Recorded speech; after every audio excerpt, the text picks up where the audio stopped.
He gave a stranger his kidney. That stranger saved his life. Then, without knowing it, that same stranger destroyed it. And on a Thursday night in front of 300 people, they sat across from each other for the very first time. And what happened next is something nobody in that studio will ever fully explain. It was a Thursday night at the Late Show.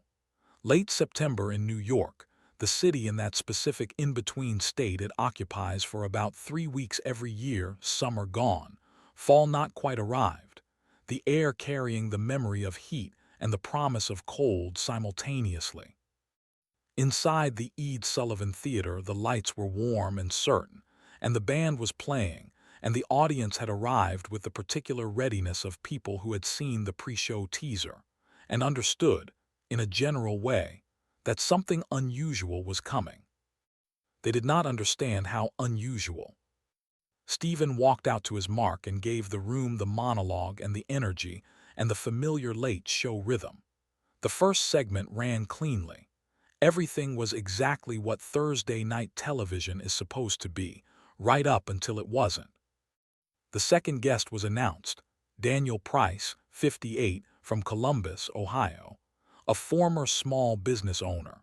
The reason for his appearance described in the simplest possible terms.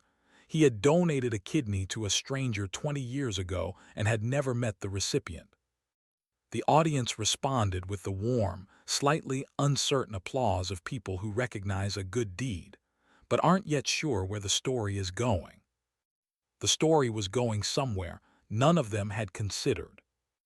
Daniel Price had driven to New York from Columbus in his own car, a decision he had made not for any particular reason except that he was the kind of man who preferred to be in control of his own departure time. He was 58 years old, medium height, with the slightly weathered look of someone who had spent years running a business with his hands as much as his head. He wore a plain navy blue suit, white dress shirt, no tie. His hair was dark with gray at the temples. His face was the face of a man who had thought carefully about something for a very long time and had arrived at a position of equanimity that had cost him considerably to reach. He had been told the basic structure of the segment. He knew that the recipient of his kidney, a man he had never met, never spoken to, never been permitted to contact under the terms of the anonymous donation he had signed 20 years ago, would be present tonight. He had agreed to this. He had sat with his agreement for 3 weeks and had not changed his mind, though he had considered it. What he had not been told, what the production team had decided, after considerable discussion, not to tell him in advance, was the other part. The part that made this not simply a story of anonymous generosity and belated reunion, but something considerably more complicated and considerably more human. He would find that out here, in front of everyone. The production team had debated this decision at length. Some felt it was manipulative, unfair, an ambush dressed as television. Others felt that the alternative, telling Daniel in advance, giving him time to process it in private, allowing him to arrive at the studio with his reaction already managed, would be a disservice to the truth of what had happened. That the unrehearsed response, whatever it turned out to be, was the only honest version of this story. Stephen had made the final call. If we tell him beforehand, we're making a segment. If we don't, we're telling the truth. The truth is what we're here for. He had not been entirely certain he believed that. He had said it anyway, because it was the decision he was making, and he intended to own it. The first 9 minutes of the interview were warm and careful, and moved at the pace of a man who had made a significant decision, and had had 20 years to make peace with it. Stephen asked about the donation. Daniel described it the way people describe things that were frightening at the time and have since become simply part of the story of who they are. He had been 38. He had read an article about the kidney donor shortage, had thought about it for 2 weeks, had called a hospital in Columbus, had gone through the testing process, had been matched with a recipient, anonymous, the way the program worked, a stranger whose name he would never know and whose face he would never see and whose outcome he would learn only in the aggregate. The transplant was successful. The recipient's prognosis was good. He had gone home from the hospital with one kidney and a scar, and a feeling he described carefully as the cleanest I've ever felt, like I'd paid a debt I didn't know I owed. "Did you ever wonder about him?" Stephen asked, the recipient. "Every year on the anniversary," Daniel said. "I'd think, he's either still here or he's not, and I'd decide to assume he was, because the other option wasn't useful." "And now you're going to find out," Stephen said. "Now I'm going to find out," Daniel confirmed. "Are you nervous?" Daniel considered this. "I'm something," he said. "I'm not sure nervous is the right word." He would be right about that. Here is where the story splits, and the distance between the two halves is the entire point. The first half: 20 years ago, Daniel Price had owned a small landscaping business in Columbus, Ohio.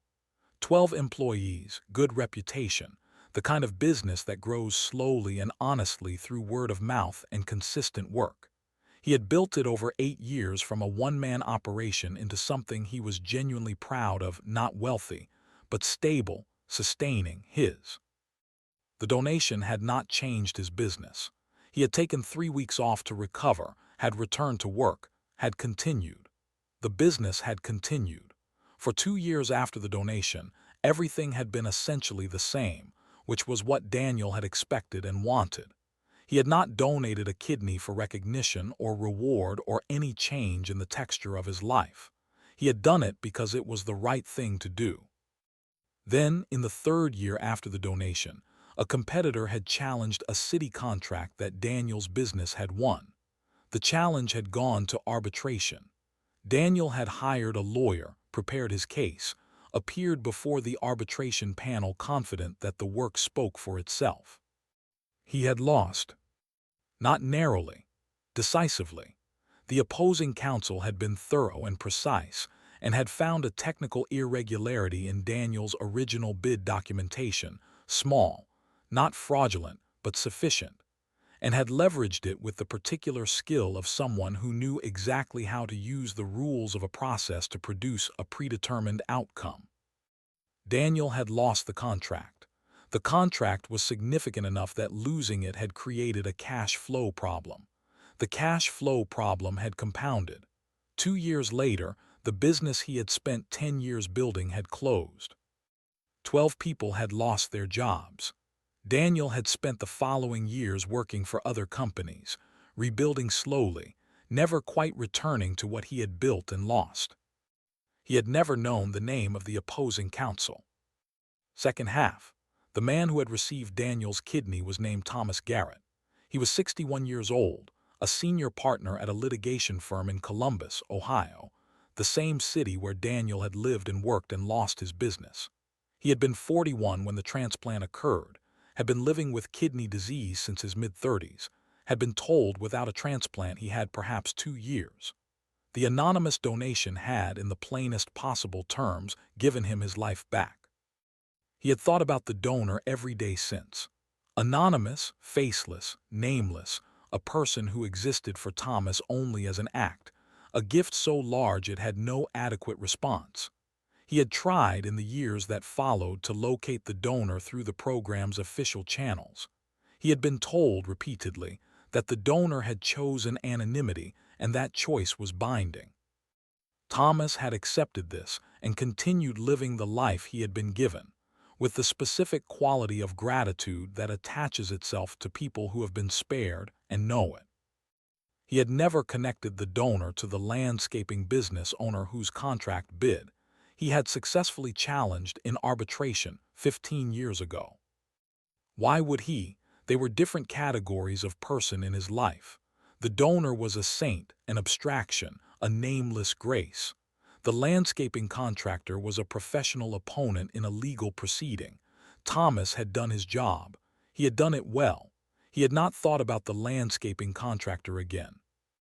Until 3 weeks ago, when a producer named Claire had called his office, and the two halves of the story had found each other for the first time. Thomas had sat in his office for 45 minutes after that call. Then he had said yes. Stephen looked at Daniel directly. "I need to tell you something before we bring him out," he said. Daniel looked at him, the slightly wary expression of a man who has just registered that the sentence "I need to tell you something" rarely precedes good news. "The man who received your kidney is alive," Stephen said. "He's healthy. He's been healthy for 20 years. Your kidney is still functioning. It gave him his life back, and he has lived that life fully." Daniel exhaled slightly. "Good," he said, one word, but the weight in it was 20 years of annual wondering released. "There's something else," Stephen said, "and I want you to hear it before you meet him. I'm going to tell you a name, and I want you to tell me if you recognize it." He said the name. Thomas Garrett. Daniel was still for a moment. Then, the attorney. "Yes," Stephen said. "The arbitration." "Yes." The studio was completely silent. Daniel looked at the desk surface for a moment, then up at Stephen. His expression was doing something complicated and quiet, not anger, not grief, something more precise than either. The expression of a man recalculating something he thought he understood. "He doesn't know," Stephen said. "He made the connection 3 weeks ago when our producer called. He had no idea before that." "You're certain?" Daniel said. "We verified it thoroughly. He didn't know your name. The donation was anonymous. He took the case 18 months after the transplant and never connected the two." Daniel was quiet for a long moment. "He saved my life," Daniel said finally, "and he stopped, corrected himself, and he took mine." "And he wants to meet you," Stephen said, "if you're willing."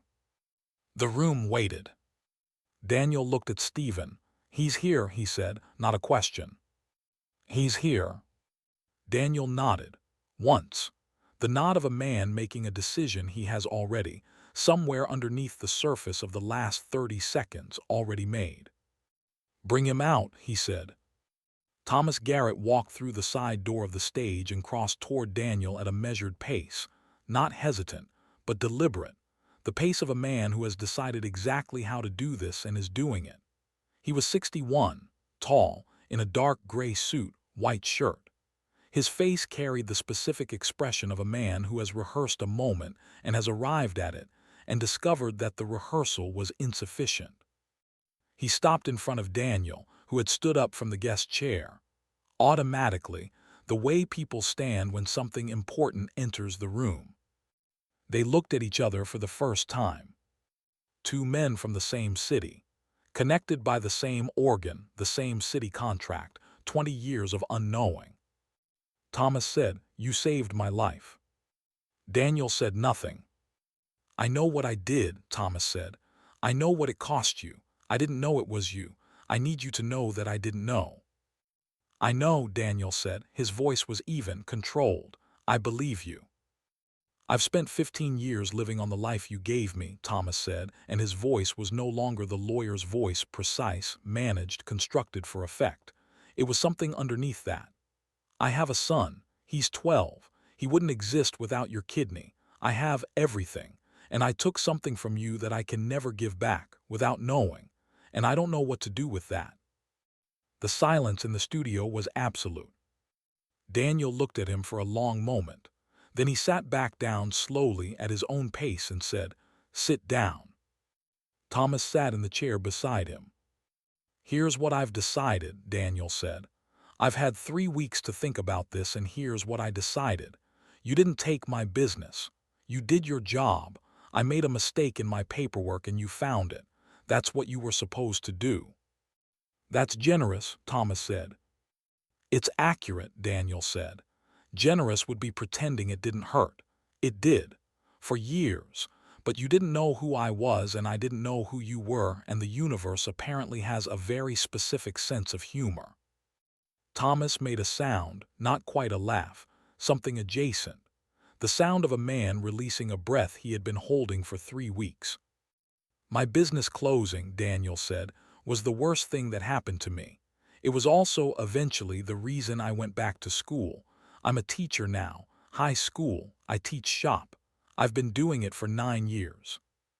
Thomas looked at him. I wouldn't have done that if the business had survived, Daniel said. I loved that business. I never would have left it. So, he paused. So. He extended his hand. Thomas looked at it for a moment, then took it and held it, a handshake that lasted longer than handshakes last, the grip of two men exchanging something that didn't have a name. Thank you, Thomas said, for the kidney, for this. Thank you, Daniel said, for being alive. The alternative would have been a waste. The applause that came was the kind that arrives when a room full of people has just watched something they did not have a category for, and have decided to respond to it with the only thing available, sound, sustained and genuine.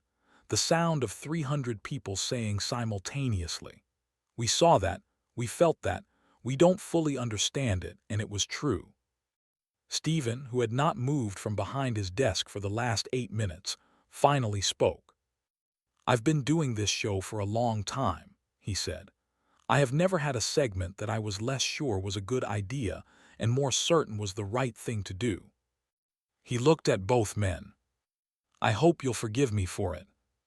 Daniel said, "Nothing to forgive." Thomas said, "Ask me again in a year." Then he smiled, and the room laughed, the genuine startled laugh of people who had been inside something heavy and have just been given a way out of it. The episode aired the following Monday. The clip from Thomas walking through the door to the handshake ran 6 minutes and was shared more than anything the show had broadcast that season. Not because it was feel-good. It wasn't exactly. It was something more complicated than feel-good. It was true in the way that only things that haven't been cleaned up are true, the mess still visible, the resolution incomplete, the two men in chairs having agreed to something that neither of them could fully name. Daniel and Thomas met for coffee in Columbus 3 weeks after the episode aired. Daniel brought photographs of his shop class. Thomas brought his 12-year-old son. The boy shook Daniel's hand with the formal seriousness of a child who has been told exactly who this man is and what he represents. "My dad says you're the reason I'm here," he said. Daniel looked at him for a moment. "Your dad's the reason you're here," he said. "I just made sure he stuck around long enough." The boy thought about this. "That's the same thing," he said. Daniel looked at Thomas over the boy's head. Thomas was looking back at him with the expression of a man who has been living on borrowed time for 20 years and has only just today begun to understand whose time it was. "Yeah," Daniel said, "I guess it is." He gave a stranger his kidney and never asked for anything back. That stranger, without knowing, took the one thing Daniel had built. For 15 years they lived in the same city, connected by the same organ, separated by a courtroom neither of them connected to the other. And then they sat across from each other on a Thursday night in September, and the universe's very specific sense of humor became, briefly and improbably, something that looked almost like grace.